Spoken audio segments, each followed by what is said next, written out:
Thanks for joining me on episode 525 of the Inspired Stewardship Podcast. I'm Joe Saul-Sehy from the Stacking Benjamins podcast. I encourage you to find ways to be inspired to find financial freedom. And one way I do that is to listen to this, the Inspired Stewardship Podcast with my friend Scott Maderer.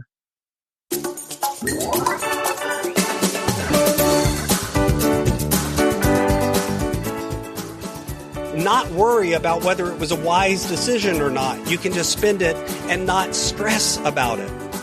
If you're a couple, you need to talk to each other about how much this is. What's the amount of money that one of you can spend without impacting the family, the relationship, and the budgetary strength? Welcome, and thank you for joining us on the Inspired Stewardship Podcast.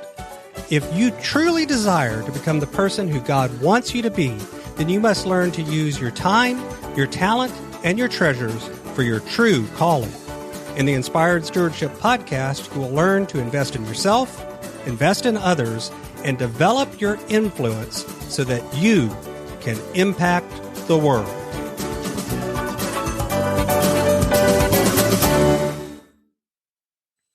In today's episode about investing in others through stewarding your treasures, I talk with you about why you often buy with emotion, but justify with logic, how recognizing this is very powerful, and one technique you can use to help defeat this tendency.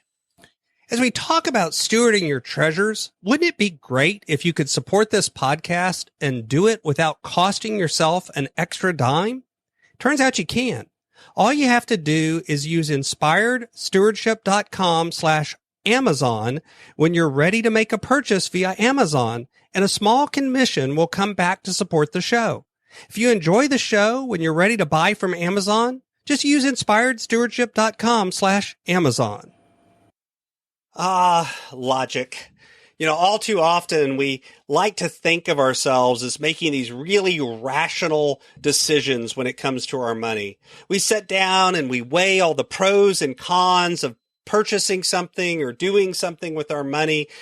We look at it in terms of a very rational set of decisions, and then we use our money wisely. There's even this theory called the theory of the rational investor that is used when you talk about economics. And over large numbers of people, there's actually some truth to it. But one of the things I've discovered in working with people and their money for many, many, many years now is that the truth is oftentimes instead, what we do is we purchase or make a buying decision, or we decide something about our money based on emotion. And then retroactively, we justify that decision using logic or using facts or using a rational decision making. We don't usually buy things based on some sort of real rational, logical decision making. We do it based on emotion. We do it based on how the product makes us feel or what we believe it will give us in terms of feeling or experience or emotion. We look at it first with how we feel. And then what we do is after the fact, we create a story for ourselves about how this was a rational, logical decision. Think about it. If you've ever made a really big purchase and then you woke up the next morning and you had buyer's remorse where you feel like, oh my goodness, what have I done? That was because you made an emotional decision and now your brain is trying to justify it logically and is struggling with that.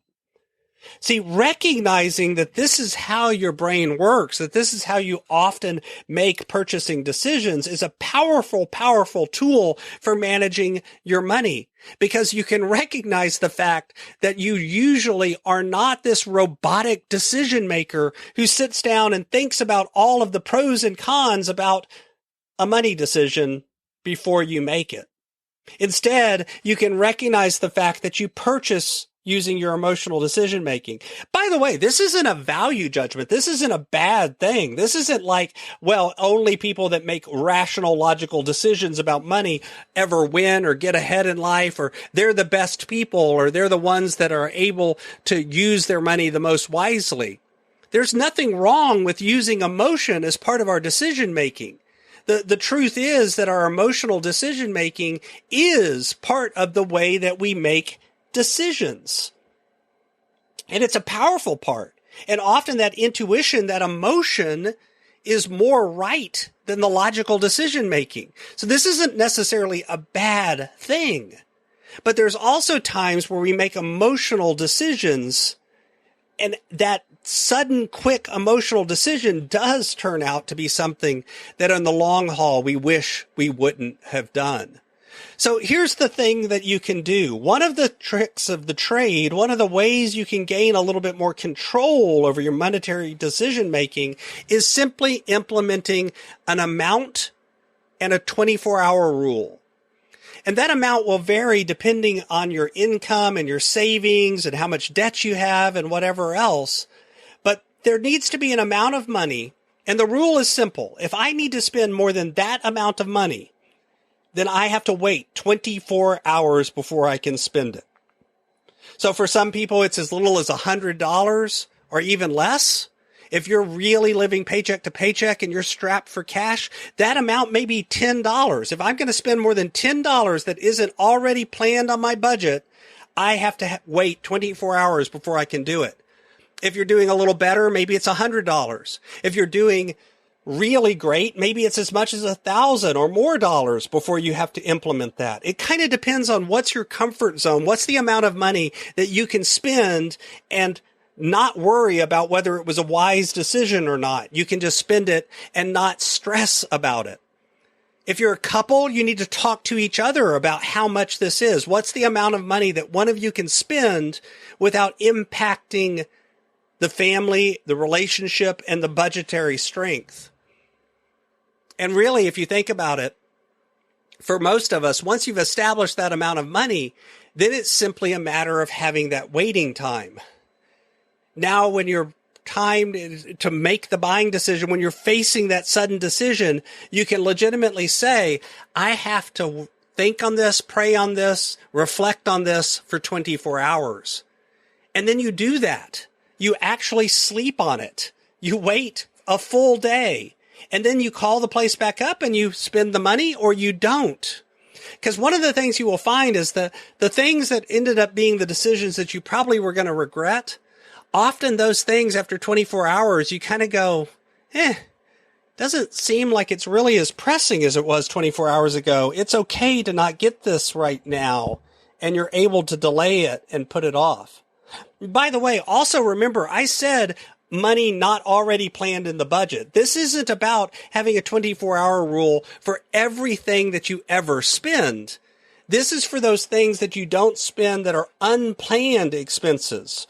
Someone calls you up and offers you solar panels or some other thing that sounds like a really great deal.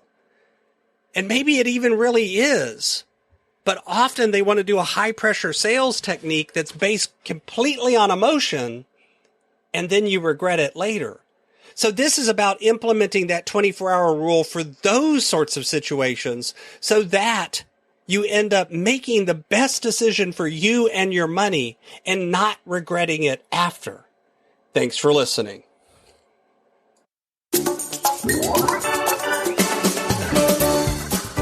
Thanks so much for listening to the Inspired Stewardship podcast. As a subscriber and listener, we challenge you to not just sit back and passively listen, but act on what you've heard and find a way to live your calling. If you like this episode on the stewardship of treasures, you can sign up for our treasures tips by going to inspiredstewardship.com/treasures or text in the U.S. 44222 treasures tips. And we'll send you 5 weeks of our best tips on stewarding your treasures. Until next time, invest your time, your talent, and your treasures. Develop your influence and impact the world.